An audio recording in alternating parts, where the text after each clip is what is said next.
Hi everyone, Kelt here, bringing you my thoughts on the British royal family.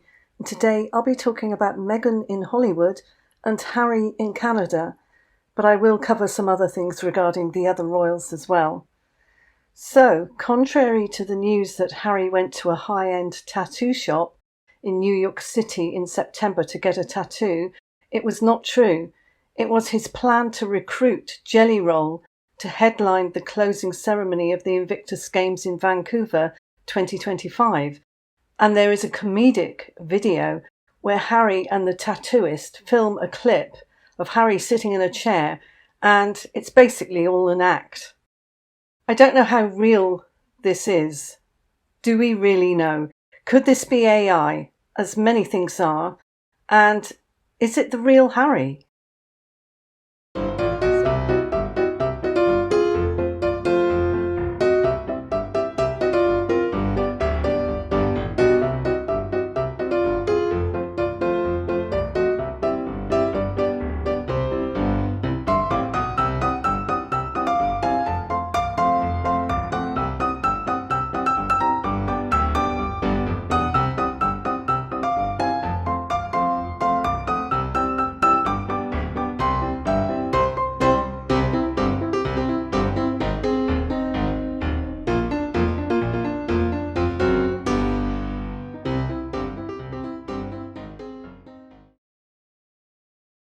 So he proceeds to tattoo Harry, and Harry suggests that he tattoos his backside. But the tattooist says that it has to be for the whole world to see, and they both think that they're so important with this. The singer, Jelly Roll, thinks that he's really something for getting his name on Harry's neck, and Harry thinks that by acting like a normal guy, acting like one of them and protesting his royal status and his specialness, if that's a word, just a little too much, it gets very dull after a while. And Harry screamed like a girl when it was being done, and the facial expressions were really enough to put you off your meal. And it was just a big act. It was a massive distraction from the information that would be coming out of the full list of people involved with the real high-up criminals. There is so much going on right now. Harry is sort of floating around out there, being used to distract away from more important news. He doesn't really fit in anywhere. He's basically cut off from the royal family now and unable to use his Royal Highness title to get anywhere. And the fact that his family have distanced themselves from him has really set him apart from royalty. He's had numerous Hollywood celebrities, A-list celebrities that is, who have avoided him and declined to even acknowledge him. He's playing the part of someone who is oblivious to those ignoring him, and it's like an enthusiastic puppy, but not an endearing one, more like an annoying one who won't give up craving attention and acceptance from people. Less people are supporting Invictus and tending to donate to other similar organisations because Invictus spends donated money to film commercials which promote Harry, and they seem to be more about promoting themselves and their name than they do helping veterans. So he's basically inflicted the Markle effect on the Invictus Games. And my thoughts on this are that Harry and Meghan both seem to be being used to focus on the people that they mix with and visit. And whether that tattoo on his neck, where this guy apparently puts his own name on Harry's neck, Harry acts shocked and the whole thing was probably not real anyway. But if it was just the sort of thing that the real Harry would have done to annoy his family. And then there's a Facebook page called Classic Cars Gallery, which has a picture of Harry holding the hand of a little girl dressed in pink with the title, and I quote, "My darling daughter, come home." And then it says that Prince Harry joyfully brings 5-year-old back to Buckingham Palace, earning applause across England. And then it says that she's granted a new title. And there are people that actually believe this. They believe it's a genuine photo and they believe everything they read. So this is either Harry holding the hand of another little girl and it's been photoshopped, or it's a totally fake picture. It looks like AI to me. Just like the picture of Meghan supposedly kissing this guy in Hollywood. It's all AI. It's all superimposed Photoshop or AI. The danger of this is that so many people will believe this. They will really believe that Harry is holding his daughter's hand. I've looked into it a bit more, and it is a fake site that seems to put a lot of these things up. So it does seem that it's more likely that it's a fake tattoo just to promote Invictus. But why not put the word Invictus on his neck? Why put Jelly Roll? Obviously it's about that guy and he's made it about himself. And now Harry wants an increase from 500,000 to 1,500,000 for his Invictus Games wage, and it was declined by the CEO Scott Moore. So what is Harry doing? Getting money for this? What about the actual veterans? And surely they should be getting the money. What does Harry actually do to earn that sort of money? All he does is pose for photos and mess around on camera briefly to promote it, give a few hugs to people in wheelchairs, act like one of the boys, and maybe take part in some sort of sport for a few seconds. How do you get that sort of wage? And he wants more? Again, all of this is pointing the finger at the organisations and the people around Harry and Meghan. These characters are definitely being used to draw attention to things. So let's see how long it takes for him to wash it off, the tattoo that is. In another interview with TSN, where Harry was being interviewed regarding the Invictus Games, Harry appeared to be losing his mind as he paused when he was asked a question, and he looked towards the crowd and then said, "Hi guys," as he looked as though he was soaking up the attention to show how wonderful and how popular he is. It was so strange. But in reality, he was actually being booed yet again.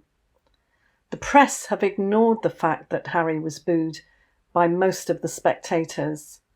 They felt that he had no right being there, and they wanted to make him aware of their feelings, so they booed very loudly.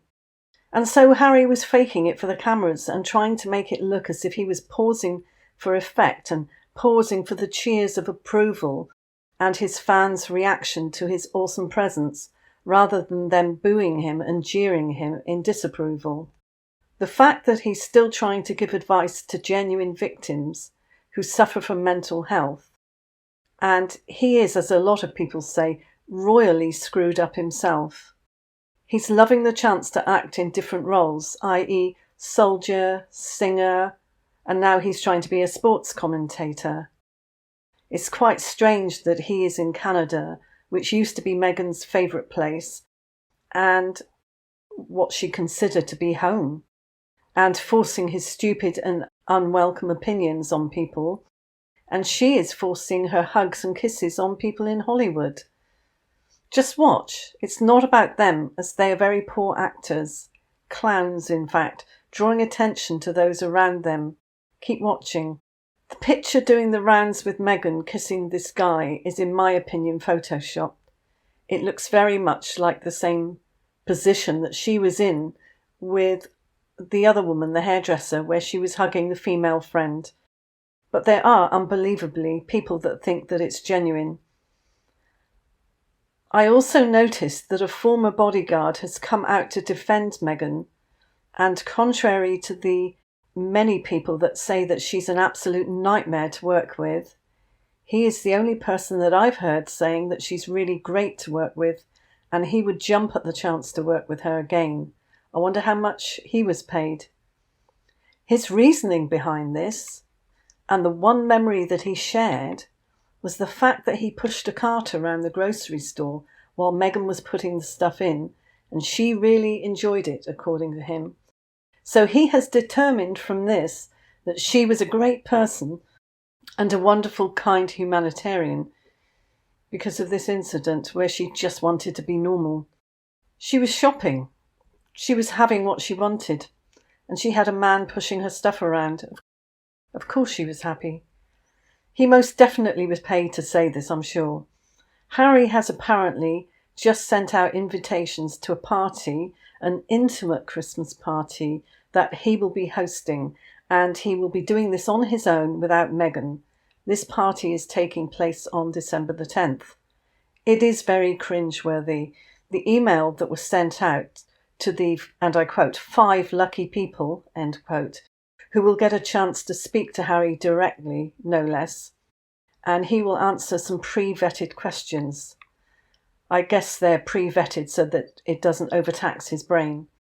The invitation concluded, and I quote, "This is your chance to get to know the Duke loads better." Loads better? Doesn't sound very official. "And find out what Christmas is like for a prince." There's a lot in that statement. It's saying that this person is really lucky to be one of the 5, and that they can get to know Prince Harry loads better during that short period of time that he answers one of their questions. That somebody else has actually given him the answer. And to find out what Christmas is like for a prince, surely totally up his own rear end. Someone said that Harry seems to be obsessed with other people's children, and he certainly does. I've never thought about it till now. As the charity's global ambassador, he has already supported Scottish little soldiers in many ways. He even writes letters and discusses the extreme difficulties of losing a parent. These kids have probably done a much better job of recovering and handling the loss of a parent than Harry has. And with the way that he has destroyed his own family, how can he possibly advise them? How can any parents allow their children to be in Harry's presence, let alone have him advising them?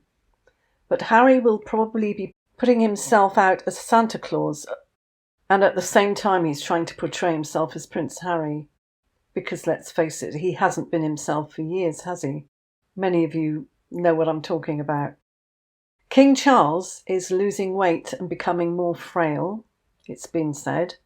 And it's also been said that he's not doing well in his recovery from cancer. I've been told that he gets very tired easily and has not got the stamina that he had previously. There are those close to him who are implying that they don't believe he has long. We had the same thing said a year ago about him, and I think that was just preparing people. But whatever happens and whatever's going on, they always choose their dates for announcements very carefully. I have recently gained access to the complete P. Diddy party list, and while I will not be able to share the whole thing here, I will be able to include some names that might be relevant regarding the royals at least. I've been reading how the European royal families are connected. It's also been told to me recently how Harvey Weinstein has said that Meghan was, how can I say, in a certain profession from the age of 18. We haven't really been told much about Meghan's relationship with these people, but he has spoken out and said that she was in that profession from the age of 18. He's got nothing to gain by saying this and nothing to lose. So I think we can accept that that's accurate.